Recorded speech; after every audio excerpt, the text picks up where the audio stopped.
हमको नहीं किसी आंकड़े की बात नहीं करनी है। हमें देखना है कि जो लोग गए वो जिंदा दस्तावेज छोड़ के गए हैं हमारे फेलियर का। मैं आपकी बात नहीं कर रहा हूं साहब, आप कहिएगा 70 साल में कुछ नहीं हुआ, मैं उसमें जाना ही नहीं चाहता।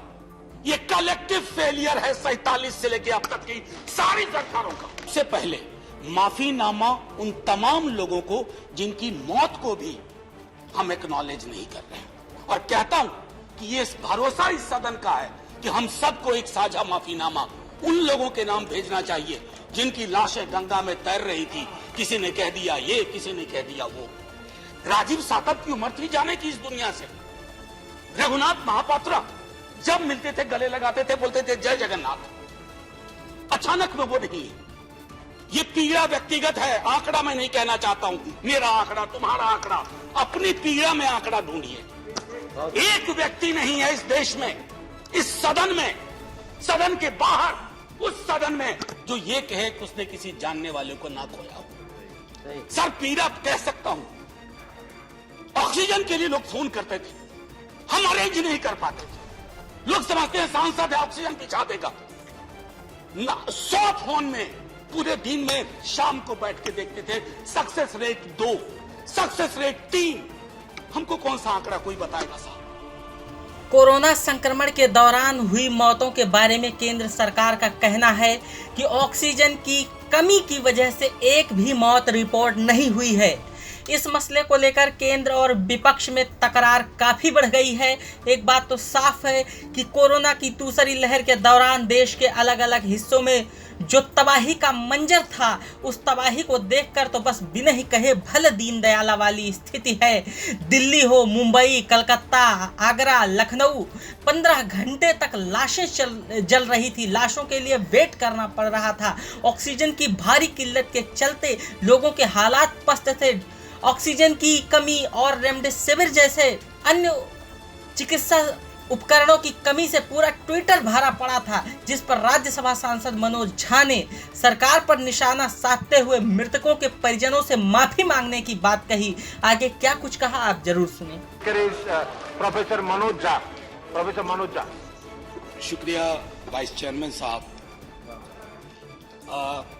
कोई भाषण की शक्ल में नहीं है, एक शोक संतप्त गणतंत्र के एक अदना नागरिक समझिए या एक जनप्रतिनिधि समझिए, उसकी ओर से कुछ बातें कही जा रही हैं। और सबसे पहले माफीनामा उन तमाम लोगों को जिनकी मौत को भी हम एक्नॉलेज नहीं कर रहे, जो हम जान ही रहे हैं कि वो मारे गए। तो ये माफीनामा सर सिर्फ मेरा नहीं है। मैं इसलिए ये बात कह रहा हूं कि मई के महीने में मैंने 6 आर्टिकल लिखे। संसद चल नहीं रही थी, कहां अपनी शिकायत ले जाते, किससे कहते। मुझे भाजपा के मित्रों ने, कई साथियों ने कॉल किया, बधाई दी, मैं उनका भी एहतराम करता हूं और कहता हूं कि ये भरोसा इस सदन का है कि हम सबको एक साझा माफीनामा उन लोगों के नाम भेजना चाहिए जिनकी लाशें गंगा में तैर रही थी। किसी ने कह दिया ये, किसी ने कह दिया वो। सर दूसरी चीज, मैंने कल सेक्रेटरी जनरल साहब से बात करने की कोशिश की, बाकी जगह भी किसी 2 सत्र के बीच में सर 50 लोगों की ऑबिचुअरी आज तक कभी नहीं हुई संसदीय इतिहास में। राजीव सातव की उम्र थी जाने की इस दुनिया से। रघुनाथ महापात्रा जब मिलते थे गले लगाते थे, बोलते थे जय जगन्नाथ। अचानक में वो नहीं है। ये पीड़ा व्यक्तिगत है, आंकड़ा मैं नहीं कहना चाहता हूं, मेरा आंकड़ा, तुम्हारा आंकड़ा, अपनी पीड़ा में आंकड़ा ढूंढिए। एक व्यक्ति नहीं है इस देश में, इस सदन में, सदन के बाहर, उस सदन में जो ये कहे कि उसने किसी जानने वाले को ना खोया हो। सर पीड़ा कह सकता हूं। ऑक्सीजन के लिए लोग फोन करते थे, हम अरेंज नहीं कर पाते थे। लोग समझते हैं सांसद है ऑक्सीजन पिछा देगा। 100 फोन में पूरे दिन में शाम को बैठ के देखते थे, सक्सेस रेट 2, सक्सेस रेट 3। हमको कौन सा आंकड़ा कोई बताएगा साहब? हमको नहीं किसी आंकड़े की बात नहीं करनी है।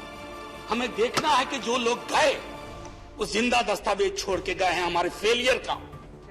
मैं आपकी बात नहीं कर रहा हूं साहब, आप कहिएगा 70 साल में कुछ नहीं हुआ, मैं उसमें जाना ही नहीं चाहता। ये कलेक्टिव फेलियर है 47 से लेकर अब तक की सारी सरकारों का। क्या बना दिया हमने? मुझे पता नहीं था कि अस्पताल और ऑक्सीजन का क्या रिश्ता होता है सर।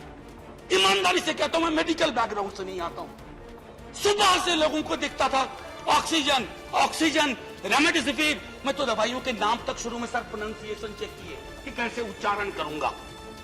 ये हालत, और तब हम आंकड़ों की बात कर रहे हैं, तब हम ये बात कर रहे हैं थैंक यू फलाना साहब, चिलाना साहब। सर मैं यहां से निकलता हूं, बहुत बड़ा विज्ञापन लगा हुआ है, मुफ्त वैक्सीन, मुफ्त राशन, मुफ्त इलाज।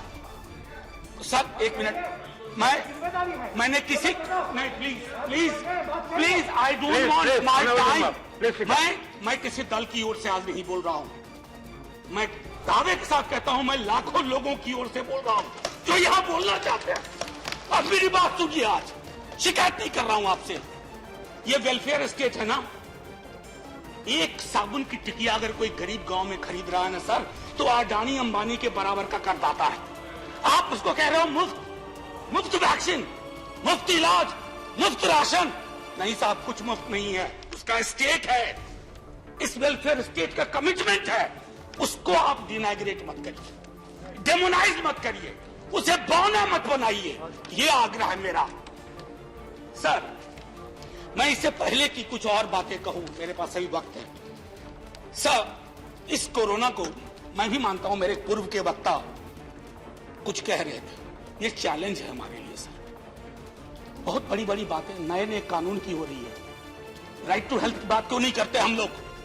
राइट टू हेल्थ, स्वास्थ्य का अधिकार, उसमें कोई किंतु परंतु लेकिन परंतु नहीं, सीधे तौर पे स्वास्थ्य का अधिकार constitutionally guaranteed. Right to life के साथ लिंक करिए, किसी अस्पताल की मजाल नहीं होगी कि वो उस खिलवाड़ कर पाए उस राइट टू लाइफ का, करना नहीं चाहते। राइट टू वर्क, उस पर काम करिए। पॉपुलेशन को लेकर के बहुत बातें हो रही हैं साहब, डेमोग्राफी को डेमोग्राफर्स को छोड़ दीजिए, बड़ा संश्लिष्ट विज्ञान है, लेकिन ये हम कर सकते हैं इस सदन और उस सदन में। Right to life, right to work पे लेजिस्लेशन लाइए, ताकि कोई आपदा आए। अभी तो हमारे लीडर ऑफ हाउस नहीं है, नए नए बने हैं, उनसे मैं कहता जब वो रेल मंत्री थे, हॉस्पिटैलिटी सेक्टर के लोगों को निकाल दिया गया। इसी कोरोना काल में मैंने लगातार आवाज उठाई, कोई सुनने वाला नहीं है सर, कोई नहीं सुन रहा। अगर आप सांसद की नहीं सुन रहे हैं तो जो छोटे अदना संविदा वाले नौकरी से निकाले गए उसकी कौन सुनेगा सर। एक और अद्भुत चीज हुई इसी कोरोना के दौरान, माननीय उपसभापति महोदय, जब हाहाकार मचा हुआ था हॉस्पिटल के लिए, आईसीयू बेड्स के, दवाइयों के लिए, यह हाहाकार जब मचा हुआ था उस दौर में सर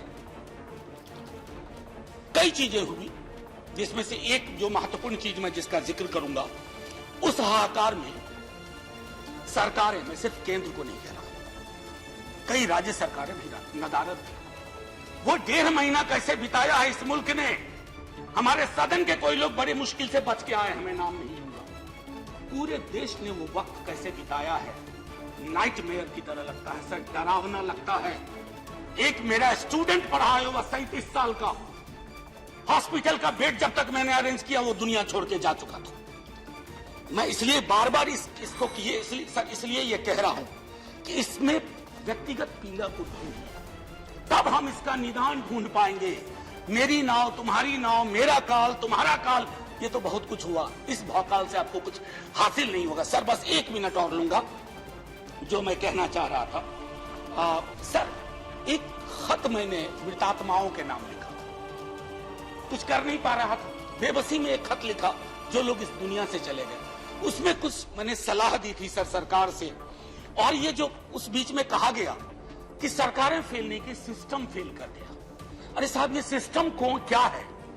बचपन से सुनते थे कि सिस्टम के पीछे व्यक्ति होता है, सिस्टम के पीछे एक संरचना होती है। अगर वो सिस्टम फेल किया है, चाहे दिल्ली में या किसी गांव की गलियों में, तो वहां की सरकारें फेल की, सिस्टम का नाम इसे मत दीजिए, क्योंकि यही वो सिस्टम बनाते हैं। धन्यवाद। और आप बस आखिरी टिप्पणी करने दीजिए। प्रोफेसर धन्यवाद, आपको ज्यादा टाइम दे चुका हूं मैंने। सर बस 10 सेकंड लूंगा। आज जय हिंद बोलने में भी वो खुलूस नहीं आ रहा है जो आम दिनों में हुआ करता है। मैं सिर्फ इतना आपसे आपके माध्यम से कहना चाहता हूं, मैंने एक शिकायत नहीं की सर, किसी से नहीं, किससे शिकायत करें? आहत हूं, जगाना चाहता हूं स्वयं को भी, आपको भी, क्योंकि अगर गंगा में तैरती लाशें, सर जिंदगी में डिग्निटी चाहिए, मौत में उससे बड़ी डिग्निटी चाहिए। हमने अनडिग्निफाइड डेथ को विटनेस किया है, और अगर हमने इसको दुरुस्त नहीं किया सर, आने वाली सदियां माफ नहीं करेगी। आप बड़े बड़े इश्तहार छपवाओ, अखबारों के 4 पन्ने रंग दो, फलाना थैंक यू सर, इतिहास को थैंक यू कहने का मौका मिलना चाहिए। धन्यवाद। जय हिंद सर। अगर मेरी बात से फिर भी किसी को कष्ट पहुंचाओ, मैं उन्हीं लाखों लोगों की धन्यवाद। डेड बॉडी के बिहाफ पे आपसे माफी मांगता हूं। जय हिंद। धन्यवाद। Next speaker is Sanjay